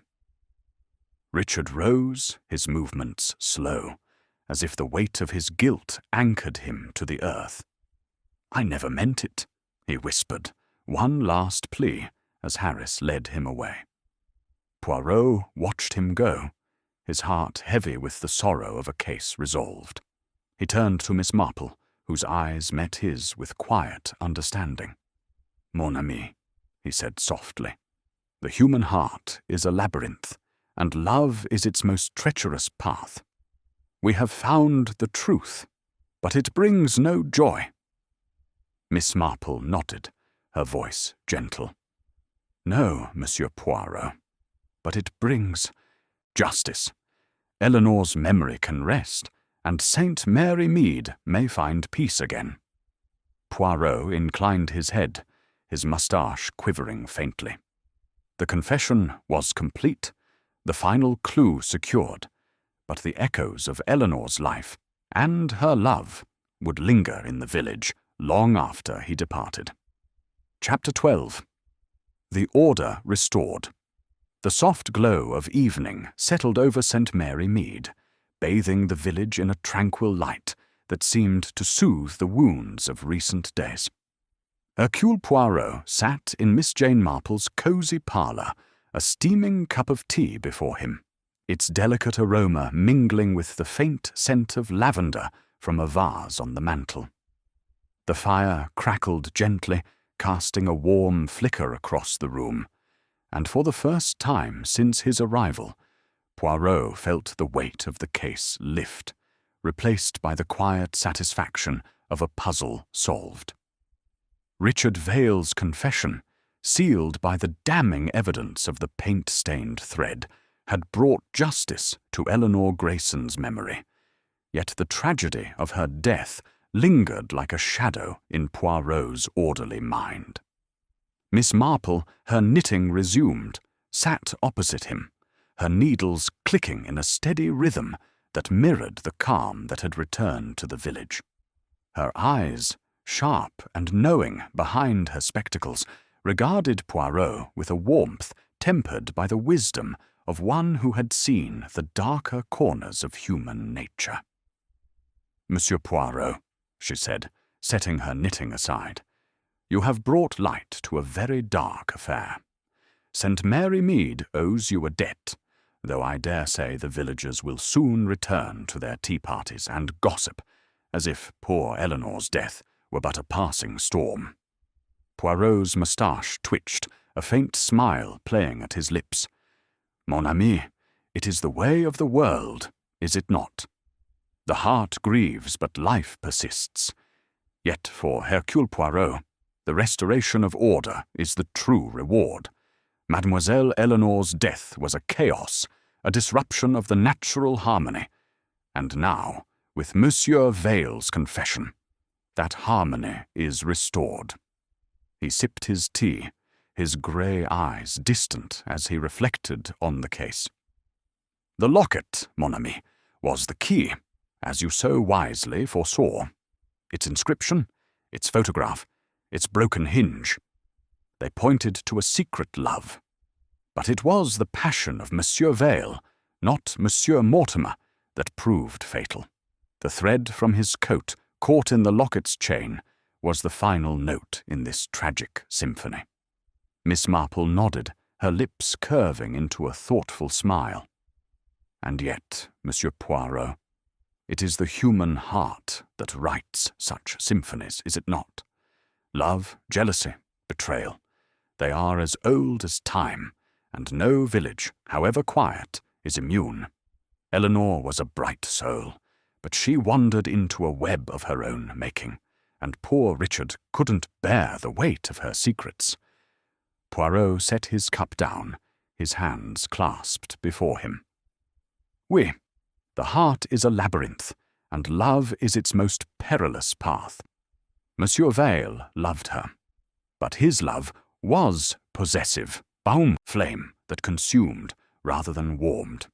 He found the locket, learned of Lawrence Mortimer, and in that moment his reason fled. The broken locket was his attempt to shift blame, but the truth, it cannot be hidden from Hercule Poirot." Miss Marple's eyes gleamed with quiet admiration. "Your little grey cells, Monsieur Poirot, are a marvel, but I confess I wondered if Margaret or Clara might have played a part. Margaret's resentment, Clara's knowledge, they seemed such potent threads in this tapestry." Poirot inclined his head, acknowledging her insight. Margaret Grayson, with her devotion to duty, was a woman of iron, but her alibi held, and her motive, control of the estate, was already secured. Clara Henshaw, with her tears and fears, knew of Lawrence but lacked the strength for violence. Her solitude that night was her only crime, a failure to act when her friend needed her. None. It was Richard alone whose passion turned deadly, and the thread from his coat confirmed it. He paused, his gaze drifting to the window, where the village lay serene under the twilight. Lawrence Mortimer, too, was a shadow in this drama. His affair with Eleanor was a sin, but not a crime.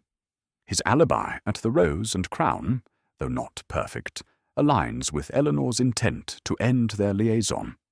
He had no need to kill her, for her silence protected him. Miss Marple leaned forward, her voice soft but probing. "And the locket, Monsieur Poirot? Why leave it broken in her hand? A cruel gesture, or a desperate one?" Poirot's eyes sparkled with the clarity of understanding. "A desperate one, mon ami. Monsieur Vale, in his panic, sought to point us toward Lawrence, to make us believe an outsider had struck. But the locket, broken yet left behind, was his mistake. It drew our eyes to the truth, to the thread that betrayed him. The heart, it speaks, even in death." The fire popped, sending a shower of sparks up the chimney, and Miss Marple smiled faintly. "You have a poet's soul, Monsieur Poirot, beneath that meticulous exterior. St. Mary Mead will talk of this for years, but they will not understand the care with which you unravelled it." Poirot bowed slightly, a gesture of respect. "And you, Mademoiselle Marple, have the wisdom of the village, which sees what the world overlooks. Together we have restored order, but the heart, it remains forever a mystery." He rose, his cane tapping lightly as he prepared to leave. "I shall depart, Saint. Mary Mead tomorrow, mon ami, but I carry with me the memory of your insight, and this village's hidden depths. The case of the broken locket is closed, but its lessons endure." Miss Marple stood, her small figure radiating quiet strength. "Safe travels, Monsieur Poirot, and should you ever need a village spinster's perspective, you know where to find me." Poirot's smile was genuine as he donned his hat, stepping out into the cool evening. The stars glittered above, and the village lay at peace, its harmony restored. Yet Poirot knew that beneath its tranquil surface, the human heart would always weave new tales of love and loss, waiting for someone like him to bring order to their chaos.